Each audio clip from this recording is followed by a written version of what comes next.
Yes, losing Jim Schwartz could set the defense back at least a little bit. And I'll tell you why coming up next on the Locked On Browns podcast.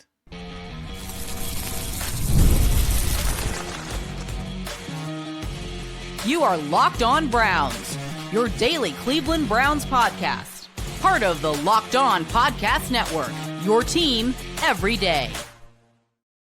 What's up, Dog Pound? I'm Spencer German, your host of the Locked On Browns podcast, and proudly covering your Cleveland Browns each and every single day in the land and on the road. How the loss of Jim Schwartz could cost the Browns on defense, plus the top options to replace Jim Schwartz, and who should Browns fans be rooting for in today's Super Bowl? Plus, I'll give you a prediction for the game. I do want to thank you for being in every day with the Locked On Browns podcast, making us your first listen every single day, part of the Locked On Podcast Network, which is now the #1 sports podcast network, and that is all thanks to you. Today's episode is brought to you by FanDuel. The winter games are on, and there's no better way to follow them than with FanDuel. FanDuel, play your game. So I understand why some of the reaction to Jim Schwartz's exit here in Cleveland came with a lot of people just throwing out there that, hey, it's about the players. They have Myles Garrett. They have Denzel Ward.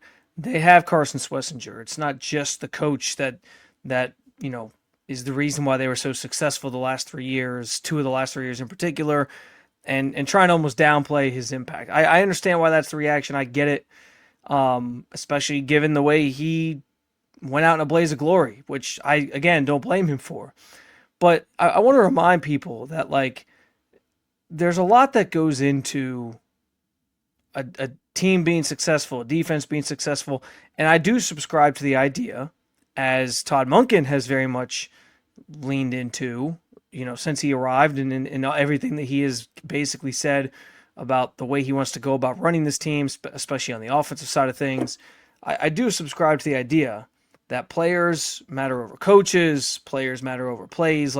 You need guys that are playmakers. You need guys that are going to step up and make certain plays in certain moments and be those stars for you. And the better talent oftentimes does win, but it doesn't always win. And also, you still have to be able to put that talent in the right place to be successful. Now, the nice thing is they want to keep the system the same. Tom Monken wants to stick with what's working. That's good news.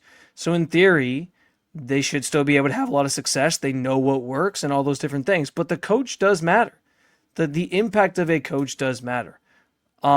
Maybe the best way to describe the impact of losing Jim Schwartz on the players specifically and what type of impact it can have is remembering what happened when the Browns lost Bill Callahan a couple years ago. He went to join his son in Tennessee. Obviously didn't work out. And now he's back with Kevin Stefanski in Atlanta because he worked so well with Kevin the first time around. And there was an assumption that, well, hey, offensive line will be okay. You still got Joe Bitonio. You still got Wyatt Teller. The pieces that were here when they were successful under Bill Callahan are still here, so why would it take a step back?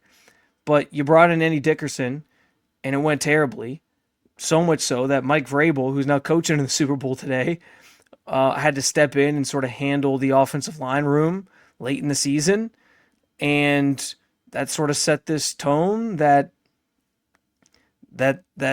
it proved that the coaching matters, right? And it's crazy too, because you even had Wyatt Teller before that season talking about how it was refreshing to have somebody like Andy Dickerson who went about it a different way. Bill Callahan very much like that general style of he would really put a lot of pressure on you to play well and to do things well, and it was constant nagging and it got on guys' nerves, but they became the players they were because of it. Wyatt Teller's talked about that, and maybe that more open style of doing things and not being quite the irritant, if you will, didn't work as effectively for some of these guys. And so I think about that when I think about the impact that Jim Schwartz's absence could have on this defense.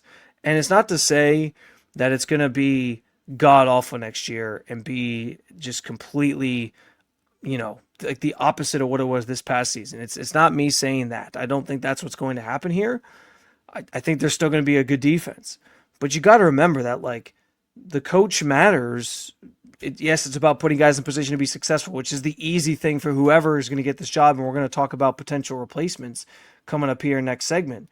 But, like, the easy thing to do is know, like, well, this was what was working for these guys in these positions in these spots, so we're going to sort of stick with that and make sure that they're putting guys in position to be successful. And if it's an internal hire, by the way, the nice thing about that is that person saw what worked, and they can just kind of roll off of, build off of what Jim Schwartz did, how Jim Schwartz used certain guys, and kind of go from there.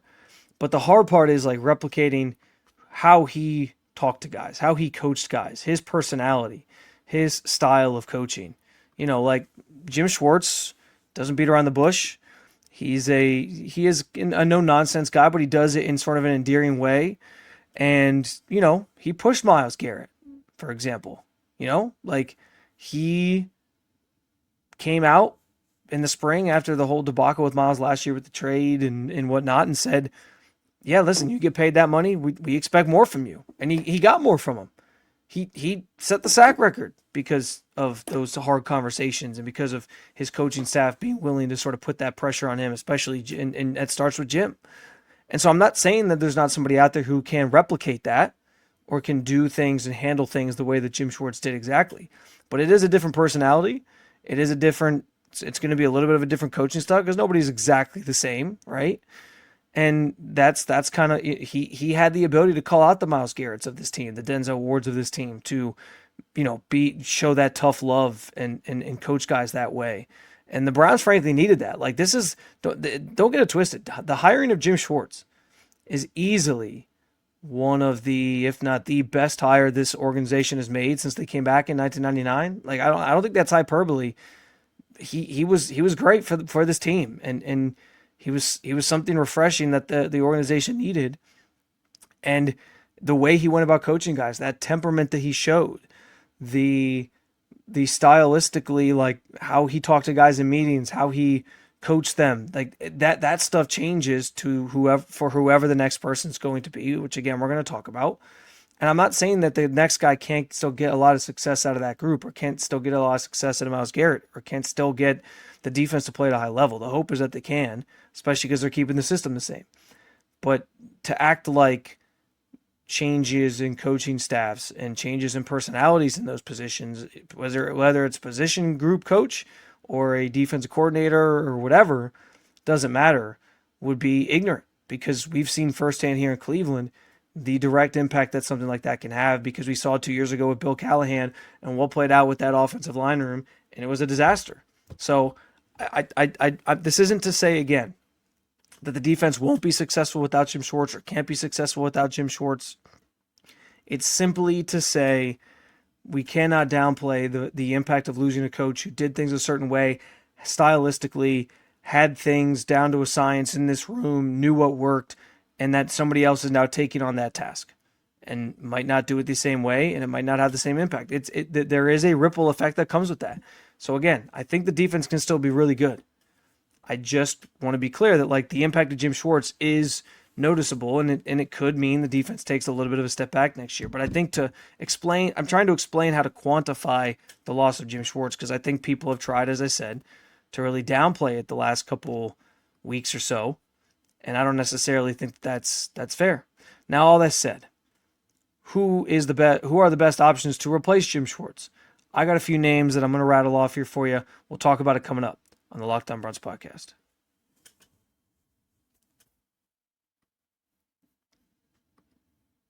The winter games are officially here, and if you're anything like us, you're locking in for events that you only get to see on the biggest stage of the year. And that's why I'm following the winter games at FanDuel. It just makes sense, from medal counts to individual events, in finding your angle on the sports you care about most. FanDuel gives you more ways to stay connected on the action. The drama of curling matches that start slow and somehow get intense fast, speed skating races decided by inches, hockey games that feel different right from the opening faceoff, Even niche events become must-watch when you're fully locked in on the competition. FanDuel keeps the entire Olympic experience engaging from start to finish.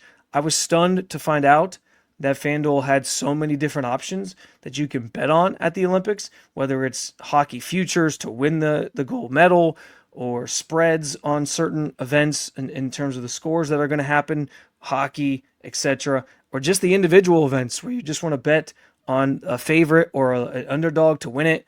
It's remarkable how FanDuel has the winter games covered. The winter games are on, and there's no better way to follow them than with FanDuel. FanDuel, play your game.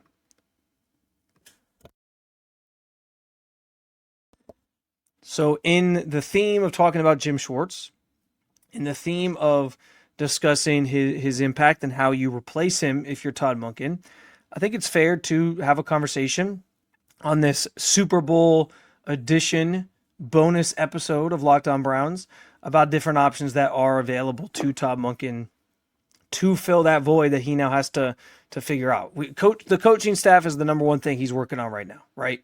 We know that when you get one of these jobs, that's kind of where you start. You fill out your staff first and foremost, and you kind of go from there. Then they can start talking about quarterback room and guys they want to draft and building out the roster, what they want certain position groups to look like. That comes next, but coaching staff is first. And so as the Browns, or as Todd Monken rather, goes through that process, figures out which coach he wants to replace Jim Schwartz, I think there are a fair number of options that make some sense. And a number of these guys, by the way, are internal, which is the direction I think that he'll end up going. But there's at least one external option that I think is a very notable path that Monken could take. And so we'll get to him as well. But I want to start internal, because again, I feel like that might be the direction he goes. Again, in the name of keeping things status quo, I could see that being the case. And the first name that comes to mind is Ephraim Banda, who had some job interviews for defensive coordinator jobs this hiring cycle. So he's somebody that seems to be gaining interest around the league and some traction in terms of that role. And I think he's probably near the top of the list of guys that could fill that void. He's obviously been the safeties coach here the last couple of years under Schwartz, and it's his first coaching gig at the NFL level, but he joined the staff in 2023 when Jim Schwartz got here, having served as a defensive coordinator and safeties coach at Utah State from 2021 to 2022.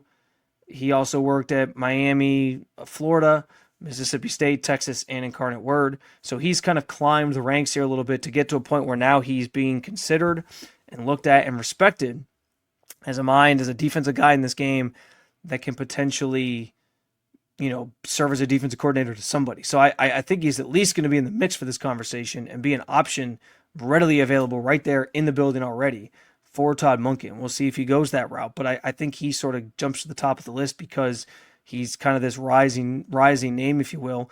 And I think his success, these last couple of years with that safety room, turning Grant Delpit into what Grant Delpit's become. He's kind of become a staple of that defensive side of the ball, along with Myles Garrett and Denzel Ward. And also Grant Delpit was a special teams alternate at the Pro Bowl this year, so he's kind of built his reputation and become a better player under Banda. So the way he works with players is well documented, and he gets a lot out of them. He also, let's not forget, he also turned Ronnie Hickman, who was undrafted, into a starter for them on the defensive side of the ball in that secondary. So some pretty good success stories and results from Banda. And I think he probably is somebody that gets a look at least from Todd Monken and is already in-house. Another one I look at internally is Jason Tarver. Tarver's funny because his personality is awesome. He is he comes off as like he's going to demand a lot out of you, but it's like in a loving way. And he cracks some jokes and stuff. We get a chance to talk to some of these position coaches every now and then. And, the way he pushes guys, but in a way that's endearing and it kind of reminds me of Jim Schwartz in that way is fun. And the other thing with Tarver is that he has previous DC experience because he was a DC for the Raiders from 2012 to 2014. So of all the guys on the roster, the coaching staff, I should say, right now for the Browns, he is, I think, the only one who's done it at the NFL level, been a DC. So sometimes that experience matters. Sometimes that's something that a coach can lean into to know, like, I trust this guy because he's done it before. But, it's that push and pull of, like, do you give to somebody who's never done it before because, like, you think they're ready, or do you go with the guy who's done it before just because it feels more comfortable given what you're trying to accomplish with that group and keep things status quo? So it's an interesting sort of two different options in terms of that regard with Tarver and Banda, but it could come down to, like, for either of those guys, like, do you go with the guy with the experience, or do you go with the guy that you feel like is this rising star that deserves a shot at it? So it'll be interesting to see if either of those internal options are on the table, which direction Monken will go. But certainly Tarver, with that experience being a DC, can I'm assuming will be considered. Also, like, you talk about success stories, there's been plenty for Tarver as well. Jeremiah Wusu-Kormoa is one. And I know, like, everyone's going to say he was already super talented. Yes, but, like, coaches deserve credit for, like, putting these guys in the right spots and coaching them up and helping them become better players. What Carson Schlesinger did in year one is remarkable. Devin Bush, who's a Jim Schwartz success stories for sure, but Tarver worked with him so closely individually, one-on-one throughout these last couple of years and what he's become. So, and there's some other guys like Mahmoud Diabate has had some success with Tarver. So he's got some success stories, much like Banda as well.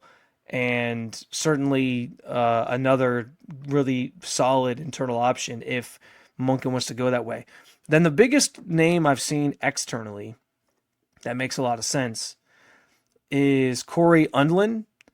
And so Corey Undlin right now is serving as the Houston Texans defensive passing game coordinator. So he works under Matt Burke, Matt Burke is a Jim Schwartz disciple. Undlin, also a Jim Schwartz disciple. He first worked with Schwartz in Tennessee and then followed him later on to when he got the Detroit head coaching job as a defensive backs coach under Schwartz, who was the head coach of the Lions at the time. So that's the first part that stands out, is like, he's worked with Schwartz. He knows the system, knows what to expect. There's some flawlessness there in terms of getting a guy who knows kind of what he's doing and what he's looking at and what he's working with, right? But the other part of this too, and we know so much of this game, of this sport, is about relationships that you've built over the years and guys that that you've worked with, that you have connections with and relationships with. So much of that matters, especially when you're filling out a coaching staff. And honestly, to go back to the coaching search as a whole, I've wondered if part of the reason a guy like Grant Udinski or Nate Schillhouse maybe didn't get a job this cycle, or he didn't get the Browns job in particular, was because they didn't know if they had the Rolodex to build out a coaching staff just yet. Like, if they needed more time to sort of accumulate those names, and Monken has that. And Undlin sort of falls into that box or that bucket for Monken, because he's also worked with Monken. Very briefly, it was a short stint as a defensive backs coach. In 2009, he was with him in Jacksonville. But again, all those things matter when you've crossed paths with somebody at some point. And the fact that it's kind of this perfect storm of, well, he has familiarity with Monken, he's worked with him, and he has the Jim Schwartz system sort of known already and knows what to do with it. Maybe that creates this perfect storm where it's like, this is the guy to hire. Let's roll with that and see what he can do with it. So we'll see if that's the option he goes with, but he's kind of been one of the hot names that's popped up to be that guy.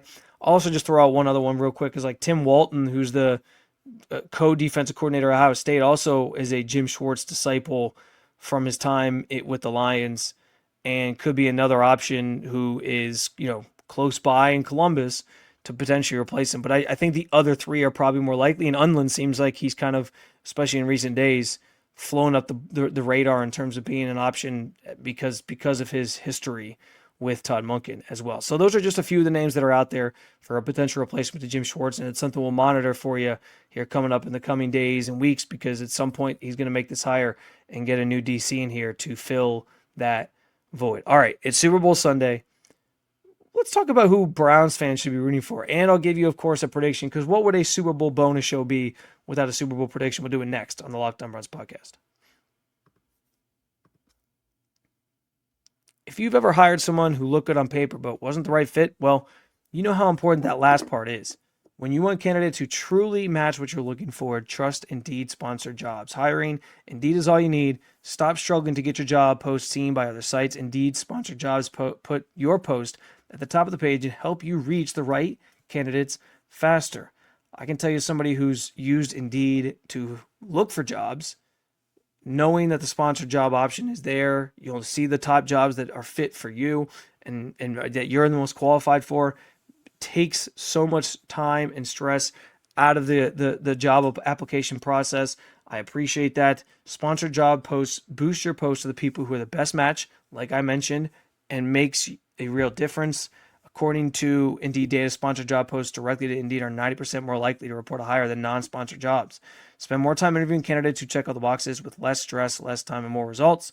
Listeners of this show can get $75 in sponsored job credit to help your job get that premium placement it deserves. Just use and go to Indeed.com/LockedOnNFL. Again, that's Indeed.com/LockedOnNFL right now, and support the show by saying you heard about Indeed on this podcast. Terms and conditions apply. Hiring, do it the right way with Indeed. All right, it's Super Bowl Sunday. We know what that means. Season is unfortunately coming to a close. It all comes down to this one final game, and the spread has stayed steady. Patriots -4.5. I know there was some interesting injury notes throughout this last 2 weeks. The Drake May situation with his shoulder, or was it an oblique? Whatever it was. The Nick Emanwari, the rookie safety for the Seahawks, how he was walking out of a car to this hotel, limping a little bit. So it's been sort of this up and down, the monitoring of injuries on both for both these teams. And I'm going to give you a prediction here coming up. But as I think about this game, and I think about, Browns fans watching as bystanders, I do think about, who Browns fans should be rooting for and what makes the most sense for Browns fans in terms of rooting interest. And it's interesting because I think there's some interesting storylines that Browns fans could be intrigued by. Like, do you have any love for Mike Vrabel because he was here last year? He's a Northeast Ohio guy, all that. I'm going to guess probably not, because people don't want to see him succeed because they're bummed that he's not the Browns coach. Or they want to see him succeed so they can say, this is another reason why the Browns should have never let him out of the building. I don't know. Maybe you just want to be right. But I do think that's an interesting one. There's obviously the Ohio State guys that always come to mind. You got Trayvon Henderson on the Patriots side. There's others. Mike Vrabel's an Ohio State guy. There's Jackson Smith and Jigba on the Seahawks side. So that can always be a fun way to sort of root for or choose your team if you're an Ohio State fan. That's not everybody who's a Browns fan, of course, though. So you never know. But, I'm going to be honest. I think clearly one of the best storylines in this game is the Sam Darnold part of this. And the fact that, there's this quarterback who kind of got cast away and counted out, and people thought he was worthless and never going to amount to much of anything. For him to then become this great player and have the success he's having and find his footing in the NFL and get the right coaching to have success, and he's now playing for Super Bowl. I mean, the fact that Sam Darnold, of that amazing quarterback class that includes him, Josh Allen, Lamar Jackson, and Baker Mayfield, who obviously we're very familiar with here in Cleveland, ends up being that Sam Darnold ends up being the first of that group to go to the Super Bowl after the Jets drafted him, and it was a disaster there. He gets cast away and then finds his way back, and now he's the first to play for a Super Bowl of that group is pretty damn remarkable. And so I like that story, and I wonder if I don't know how much that tugs at the heartstrings of Browns fans who have been looking for a quarterback forever, but I do kind of wonder, is there some sentimentalness to that? Because it's like, as long as Browns fans have looked for a quarterback, that story sort of proves sometimes you can find it when you least expect it. Maybe it's Shedeur Sanders. Maybe it's some veteran that you signed this offseason that you're given sort of a second chance to. Malik Willis Like does that give you hope that like that could be the Browns' future and how they find a quarterback at some point and how it all kind of works out in regards to that position? I don't know. Maybe I'm just spitballing and going too far down a rabbit hole here, but I wonder about that, and I think that's kind of a fun thought to have on how this, how you should root for this game or who you should be rooting for. I'm guessing I'm probably overthinking it, where most fans, maybe yourself included, will be rooting based off of like the Ohio State thing, or you just hate the Patriots because you're sick of the Patriots. It is wild that, and I've seen all the people doing TikToks on this, like, oh, first Super Bowl in a long time without the Kansas City Chiefs.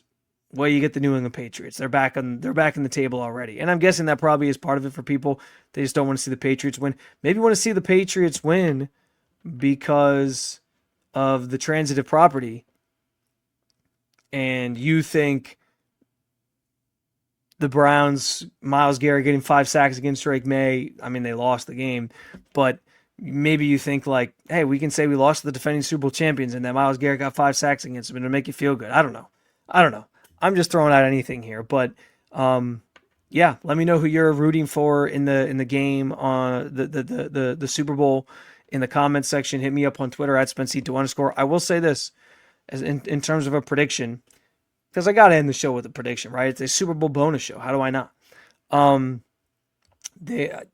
think this game is interesting because most of the week I feel like has been spent with a ton of people talking up how good the Seahawks are and how the Patriots are just like, they're a little still. It's like the oven is still preheating for them. Like they're not quite as they're ahead of schedule, and maybe they shouldn't be here at this point. Drake May hasn't played great in the playoffs, so people think like he's how good is he? And there's a lot of reason to believe like that Seahawks defense is good under Mike McDonald. Their offense has been tearing it up in the postseason, especially putting up a lot of points. Like they got weapons all over the field. So like there's a lot of things to like about that Seahawks. They feel like the more complete team, for sure. And there's the rematch factor. I by the way, I hate the rematch part of this because it's like nobody on this team even played when those two teams played in that Super Bowl in 2014 or whatever the hell it was, like 2015. 2014, 2015, 2016? I don't remember which year it was now. They all blur together, all those Patriots Super Bowls. But regardless, like none of these players are like out for revenge because of something that happened when they weren't even on the team, I don't think. But regardless, I know people are going to talk about it. It's a storyline to talk about. But yeah, like I wonder if we've talked up the Seahawks so much that we're forgetting that the Patriots can play. Like their defense is good. Their offense, especially in a controlled environment, like they're going to have in San Francisco, weather I think is supposed to be fine. They'll be okay. They'll be fine. So like thinking about all those things, I wonder if like the Patriots come in highly motivated because of that, and that they play a really highly competitive football game. Then I think that's probably what does happen. And so I think it's a one possession game. I do think the Seahawks win because I just think they have a little bit more firepower to them than the Patriots have. I'm going to say Seahawks 27, Patriots 20 is your final score. It might come down to like one of the final drives of the game where the Seahawks go down and try to score, and then maybe the Patriots get a chance to answer, but they can't because they don't have Tom Brady anymore. We'll see. That's my score prediction. What's yours? Hit me up at @Spencer_. Jump in the YouTube comments and let me know as well. I hope you enjoyed this Super Bowl bonus show of Locked On Browns. And I'll have another one for you on Monday, of course, to talk about whether or not the Browns could legitimately draft a quarterback in 2026. All that and more coming your way next episode. Until then, thank you for listening. Make sure you hit that subscribe button if you like what you heard. Make Locked On Browns your first listen every single day, wherever you get your podcasts, and the Locked On Browns YouTube channel. Plus, if you never miss an episode, the Everydayer Club is built for you. Get Locked On Browns ad-free, plus members-only Discord access and more. Go to lockedonbrowns.supercast.com to check out the link in the show notes.